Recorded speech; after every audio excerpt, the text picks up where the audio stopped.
फजरी hꯧꯖꯤꯛ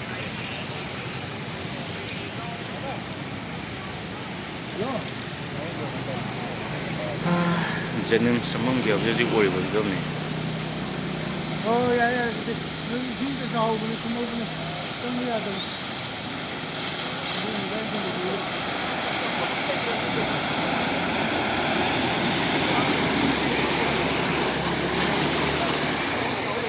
Okay.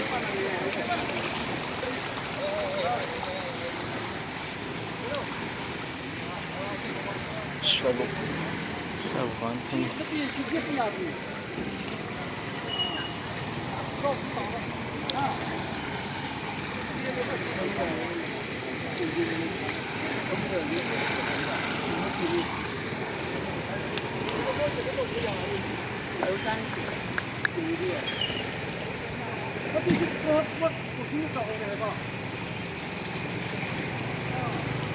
Yes,